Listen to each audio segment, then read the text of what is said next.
Break के बाद आपका स्वागत है। सतपाल जी, अभी हम लोग चर्चा कर रहे थे गवर्नेंस को लेकर के, और आपने जो आईएलओ की रिपोर्ट की जिक्र किया, अपने आप में अहम रिपोर्ट रही वो। आपको लगता है कि वो जो संस्कृति है, कार्य संस्कृति, जिसके लिए आप, आपकी पार्टी, आपके प्रधानमंत्री प्रयासरत हैं, वो आ पाएगा देश में? मुझे लगता है कि आएंगे। अगर हम लोग उसके लिए कटिबद्ध हैं तो आएंगे। दूसरी बात मैं ये भी कहना चाहता हूँ, गवर्नेंस के लिए बहुत जगह हमारे गवर्नमेंट डिपार्टमेंट्स में यूनियन बनी हुई है। जब मन करता है तब स्ट्राइक कर देते हैं। और तो दुर्भाग्य की बात क्या है कि हमारे डॉक्टर लोग स्ट्राइक करते हैं। हजारों, सैकड़ों, हजारों बीमार लोग हॉस्पिटल में पड़े हैं, लेकिन हमें हमारे डॉक्टर कैसे होते हैं कि छोटी छोटी बातों पर लेकर के स्ट्राइक कर देते हैं। लेकिन स्ट्राइक सतपाल जी विदेशों में भी होता है, अमेरिका में भी होता है, यूरोप में भी होता है। बाहर क्या होता है उससे कोई नहीं। हम तुलनात्मक अधि बात हम बात ये कर रहे हैं कि हमें जिस दिन हमारी राजनीति ठीक हो जाएगी, जिस दिन हमारी राष्ट्रभक्ति बढ़ेगी, जिस दिन हर एक आदमी डॉक्टर ये सोचेगा, अरे मैं केवल अपनी तनख्वाह के उसके लिए जा रहा हूँ, मैं एक जो है राष्ट्र सेवा के लिए जा रहा हूँ, एक बीमार की सेवा करने जा रहा हूँ, जिस दिन भावना डॉक्टर के अंदर ये आ जाएगी, मैं बीमार की सेवा करने हॉस्पिटल के अंदर जा रहा हूँ, वो स्ट्राइक नहीं कर सकता, वो सोच नहीं सकता है।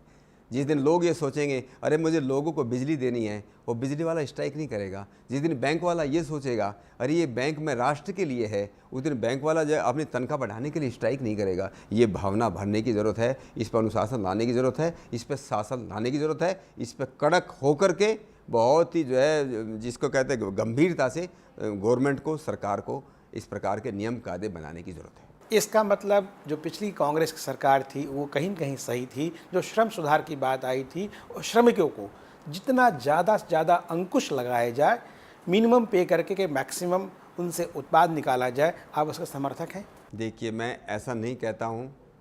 मैं तो ये चाहता हूँ सब स्टेक होल्डर्स बन जाए, सबकी हिस्सेदारी हो, हमारा श्रमिक की भी हिस्सेदारी हो, जो बड़ा कारखाना चलाता है उसकी भी हिस्सेदारी हो। ऐसा नहीं कि मैं लोगों का एक्सप्लॉइटेशन करके, लोगों को मैं उनका शोषण करके मैं अपना पेट भरता रहूं और यहाँ से पैसा ने बचे और उसको जो है पैसा जो चोरी करके उसको बाहर स्विस बैंकों में जाकर जमा कर दूं।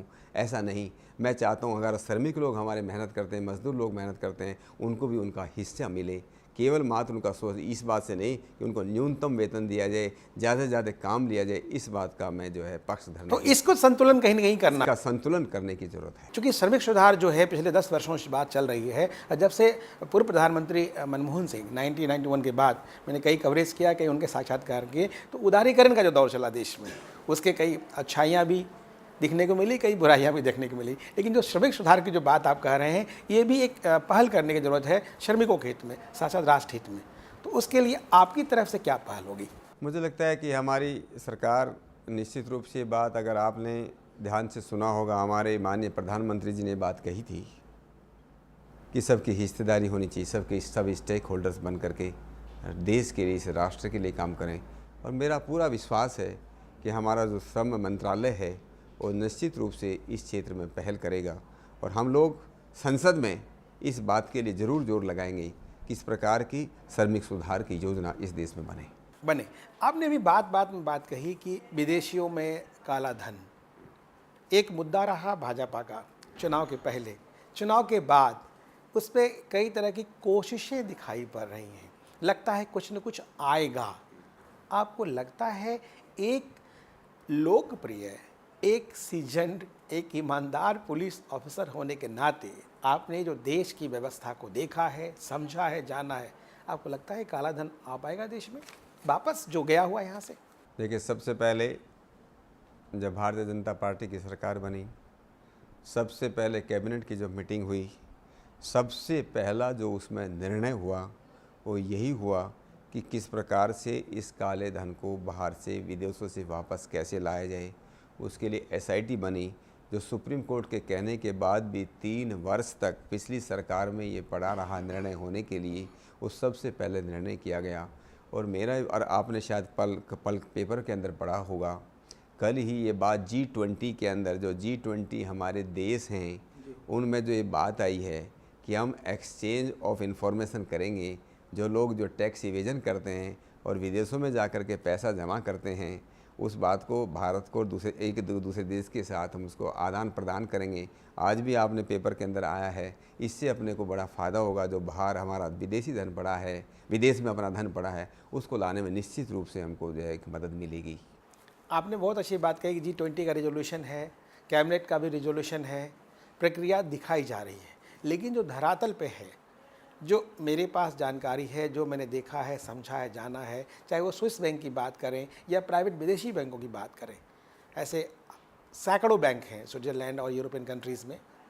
आप पुलिस महकमे में रहें, आपको हमसे ज़्यादा मालूम होगा कि जो व्यावहारिक तथ्य है, जो पैसे जमा हुए हैं, जो यहाँ से उधर गए हैं, वो किन परिस्थितियों में वापस आ सकते हैं, जबकि तमाम आपके जो एक संधि कर लें, लेकिन संधि में वो बातें आ पाएगी क्या, क्योंकि हर एक देश की अपनी अपनी मजबूरियाँ हैं। मुझे ऐसा लगता है पहले वाली सरकार इस बात के लिए अंदर से तैयार नहीं थी।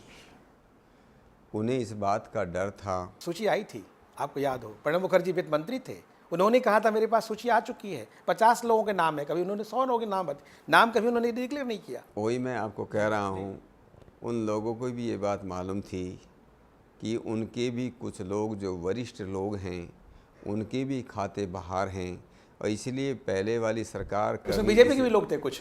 इस बात के लिए कोई भी हो, चाहे बीजेपी का हो या कांग्रेस का हो या दूसरा कोई भी हो, इस देश का कोई भी आदमी जिसने कानून का उल्लंघन करके पैसे को बाहर रखा है, वो सब उसमें गुनहगार हैं और वो पैसा वापस आना चाहिए। मेरा कहने का मतलब ये है कि पहले वाली सरकार में जहाँ ज़्यादा हित संबंध थे, आज इस सरकार में कम से कम हमारे जो इस देश के जो माननीय प्रधानमंत्री जी हैं, उनके बारे में तो कोई नहीं बोल सकता। अगर एक आदमी कटिबद्ध है कि उन्होंने पैसा साफ वापस बोला आए, है, ना खाऊंगा ना खाने दूंगा। हाँ। प्रधानमंत्री नरेंद्र मोदी ने कहा है ना खाऊंगा ना। ऐसा व्यक्ति जब इस देश के सिंहासन पर बैठा है, तो हम सब लोगों को एक विश्वास होना चाहिए कि वो निश्चित रूप से वो पैसा जो है, ये पैसा ऐसा नहीं है कि 100 रुपये नहीं थे किसी ने उठा करके खर्च कर लिए, ऐसा नहीं है। ये तो पैसा इतना बड़ा पैसा है, अगर वहाँ से स्विस बैंक से उठा करके दूसरी जगह लेकर जाएंगे, जो ट्रेल ऑफ मनी है, और ट्रेल ऑफ मनी और जब दूसरे सब विदेशी सरकारें हमारी मदद करेंगी, तो निश्चित रूप से कहीं ना कहीं आज यहाँ नहीं है तो दूसरी जगह जहाँ कहीं ना कहीं पैसा मिलेगा। इस विषय पर मैं थोड़ा सा और विस्तार पूर्वक आपसे चर्चा करूंगा। इसके अलावा जो गवर्नेंस है, पुलिस सुधार है, इस पर भी आपसे हमारी चर्चा जारी रहेगी। वक्त है एक छोटे से ब्रेक का। ब्रेक के बाद हम फिर मिलते हैं।